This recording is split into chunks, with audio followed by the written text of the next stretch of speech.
ይህ ከቅንጧ የላስ ቬጋስ ምድር ስር ያለ ሌላ የጨለማ ዓለም ነው። በዓለማችን እጅግ ውብና ስመጥርና አስደናቂ ከሆኑ ቅንጡ ከተሞች አንዷ እንደሆነች የሚነገርላት ላስ ቬጋስ በደማቅ አብረቅራቂ መብራቶቿ፣ በቅንጡ ሆቴሎቿ፣ በቁማር መዝናኞቿና ማለቂያ በሌለው የዳንኪራ የመሸታ ቤቶች ትታወቃለች። በየዓመቱ በሚሊዮን የሚቆጠሩ ዝናዋን የሰሙ ቱሪስቶች ይችን የበረሃ ገነት ለመጎብኘት ከዓለም ዙሪያ የሚጎርፉ ሲሆን በቢሊዮን የሚቆጠሩ ዶላሮቿንም በካዚኖ ቁማሮችና በተለዩ የመዝናኛ ስፍራዎች ያፈሳሉ። ከተማዋ ቀንና ሌሊትን በእኩል ዓይን የምታይ 24 ሰዓት የሞቀችና የደመቀች እንደሆነች ከብዙዎች ይመሰከርላታል። በምሽትም ልክ እንደ ቀን ሁሉ ደምቃ ሙዚቃው፣ ሳቁና ቁማሩ ላፍታም ሳይቋረጥ ይደራል። ታዲያ ከዚች በደስታ በፌሽታና በቁማር ከሰከረችው ውብና ቅንጡ የሀብታሞች ከተማ ጀርባ የአንድ ሳንቲም ሁለት ገጽታ የሆነ ሌላ ዓለም ያለ ሲሆን ቬጋስ በመብራት አሸብርቃ ቱሪስቶቿንም ሆነ ዜጎቿን ከምትቀበልበት ውብ ከተማ ስር ብዙ ተአምራትን በውስጧ ይዛለች። የቱሪስቶች አይኖች በህንፃዎቿ ውበትና በመዝናኞቿ ውበት ከመማረካቸው የተነሳ ከእግራቸው በታች ስላለው ሌላ ዓለም ለማሰብ ጊዜ ባይኖራቸውም ከዚህ ሁሉ የቅንጦት ህይወትና የሚያብረቀርቀው የከተማዋ ወለል በታች ከቱሪስቶች አይን የተሰወረው ብዙዎች ጨርሶ መኖሩን እንኳን የማያውቁት ሌላ አስፈሪና አስደንጋጭ የጨለማ ዓለም አለ። ይህ ዓለም ከከተማው የላይኛው ክፍል በ7 ፎቅ ያህል ወደ ታች ዘልቆ የሚገኝ ሲሆን ወደ 200 ማይል ወይንም 320 ኪሎ ሜትር የሚረዝም ግዙፍ የውሃ መተላለፊያ ዋሻ መረብ ነው።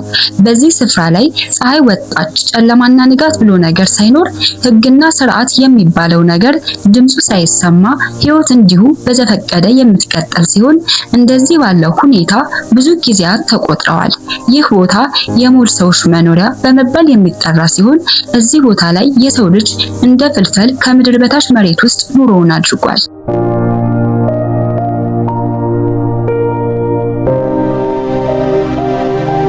ይህ በቅንጧ የላስ ቬጋስ ምድር ስር የሚገኝ የሰዎች መኖሪያ የሆነ ሌላ ዓለም የራሱ ወግ፣ የራሱ እውነትና የራሱ አስፈሪ ዓለም ያለው ድብቅ ከተማ ነው።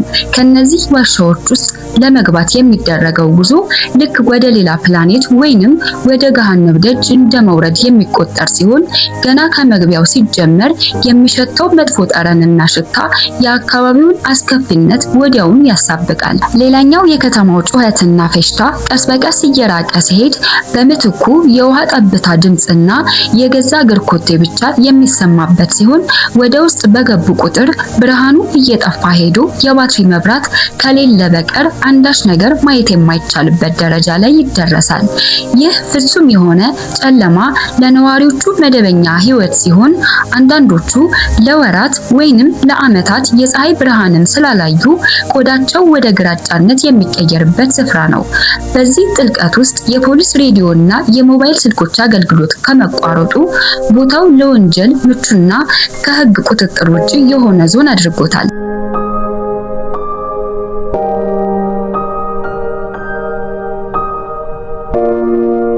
በከተማ የሚኖሩ ሰዎች በምቹ አልጋቸው ላይ ተኝተው ሲነሱ ልክ ከእግሮቻቸው በታች ያለው የመሬት ውስጠኛ ክፍል ዓለም ግን በሺዎች የሚቆጠሩ ሰዎች በቆሻሻ፣ በበሽታ፣ በአደንዛዥ ዕፅና በስጋት ውስጥ ሆነው ሌሊቱን ለማሳለፍ ይገደዳሉ።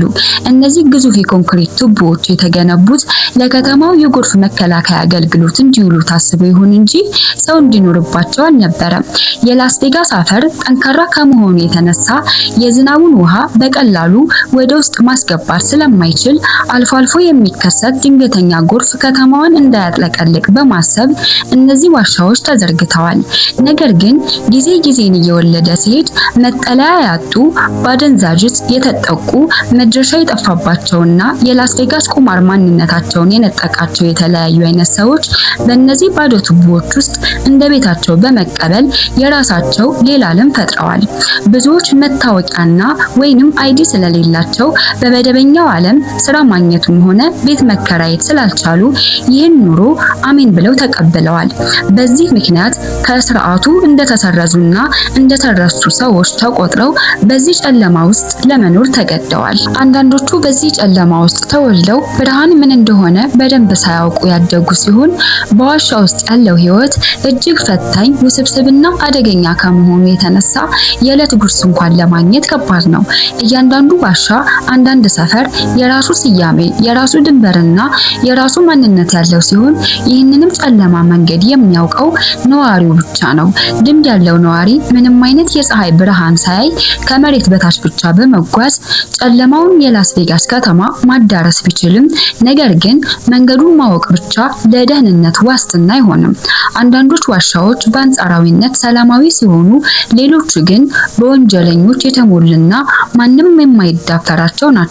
ወደ ጥልቁ የዋሻ ክፍል መግባት እጅግ አደገኛ ነው። ወደዛ ከተገባ ምን እንደሚያጋጥም አይታወቅም። መታፈንም መገደልም ሊኖረው ይችላል። ማንም ሰው ይህንን አይሰማም፣ አይደርስም። ነዋሪዎቹ እርስ በርስ ከመረዳዳት ይልቅ ብዙ ጊዜ እርስ በርስ የሚፈራሩ፣ የሚጣሉ፣ አልፎ አልፎ የሚገዳደሉ ሲሆን ይህንን የጭካኔ እውነታ በደም የሚያስረዳን አንድ ታሪክ አለ። አንድ ሰው በዋሻ ውስጥ 6 ዓመት የኖረ ሲሆን አካባቢውንም እንደ ቤቱ አድርጎ አስተካክሎታል። ነገር ግን አንድ ቀን አንድ ሌላ የዋሻው ነዋሪ ያለምንም በቂ ምክንያት የሰውየውን መጠለያ በስርዓት ያቃጠለበት ሲሆን በዚህ ቃጠሎ ሰውየው ንብረቱን ከማጣቱ በላይ ብቸኛ የህይወት ጓደኛ የሆነችው ድመቱ ከጉዳቱ ማምለጥ አልቻለችም ነበር። ይህም ለሰውየው ከባድ ህመም እንደነበረ ሲሆን በዚህ ያሉ አንዳንድ ሰዎች ስለራሳቸው እንጂ ስለሌላው ሰው ግድ የላቸውም፣ ጨካኞችም ናቸው ሲል ተደምጧል።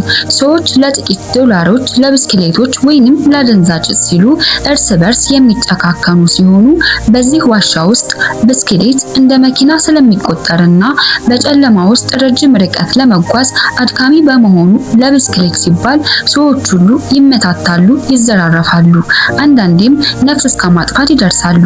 በዚህ ጨለማ ዓለም ውስጥ ምግብና ውሃ ማግኘት የዕለቱ ትልቅ ስራና የህልውና ትግል ከመሆኑ በላይ አብዛኞቹ ነዋሪዎች የሚኖሩት ከቆሻሻ መጣያ ውስጥ ምግብና ቁሳቁስ በመፈለግ ነው። የላስ ቬጋስ ቱሪስቶች የሚያባክኑት ምግብና የሚጥሏቸው ቁሳቁሶች ለነዚህ ሰዎች የህልውና ምንጭ ሲሆኑ እዚህ ስፍራ ላይ ንጽህና መጠበቅ ፈጽሞ የማይታሰብ ከመሆኑ የተነሳ የመጸዳጃ ቤትም ስለሌለ ባልዲዎችን በመጠቀም ገላን ለመታጠብ ደግሞ አንዳንዴ ከከተማው የሚወርደውን የፍሳሽ ውሃ ወይንም ከጣሪያ ላይ የሚንጠባጠብ ውሃ ለመጠቀም ይገደዳሉ።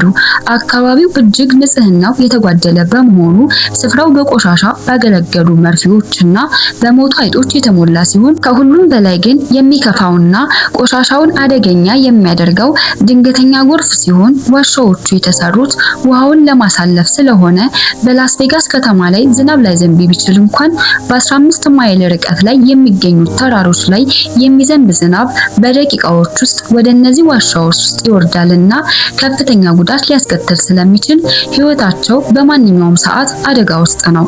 በዋሻው ግድግዳ ላይ የሚታዩት የውሃ ምልክቶችና በጣሪያው ላይ ውሃው በተደጋጋሚ ወደ ውስጥ እየገባ ምን ያክል ከፍታ ላይ እንደሚደርስና ምን ያክል ሰዎችን እንደወሰደ አስከፊ ምስክሮች ሲሆኑ ጎርፉ ሲመጣ ዓመታት የኖሩበትን ንብረታቸውና ጥለው ነፍሳቸውን ለማዳን ቢሸሹም ብዙ ጊዜ ጓደኞቻቸውን ያጣሉ። ጎርፉም ሲያልፍ ተመልሰው በመምጣት የሞቱትን ጓደኞቻቸውን በመሰብሰብ ግድግዳው ላይ መስቀል በመሳል አበባ ያስቀምጣሉ።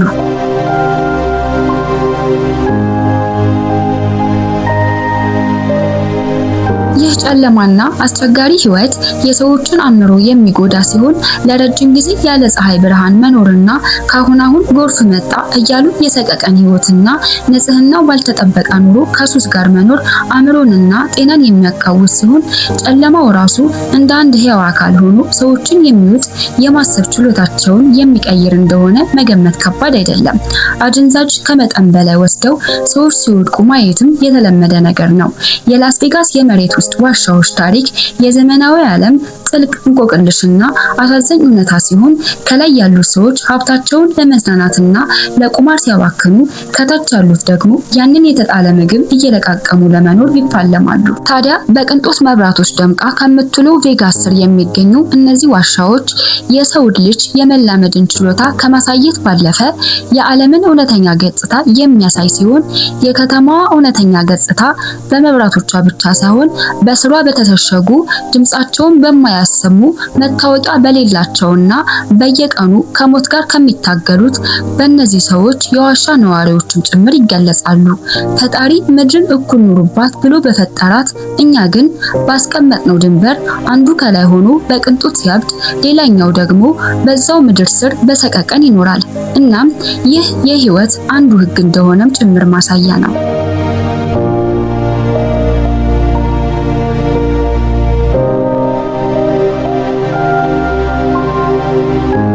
ውድ የአልፋ ሚዲያ ቤተሰቦች የዛሬው ፕሮግራማችን ይህንን ይመስላል። አብራችሁን ስለቆያችሁ እናመሰግናለን።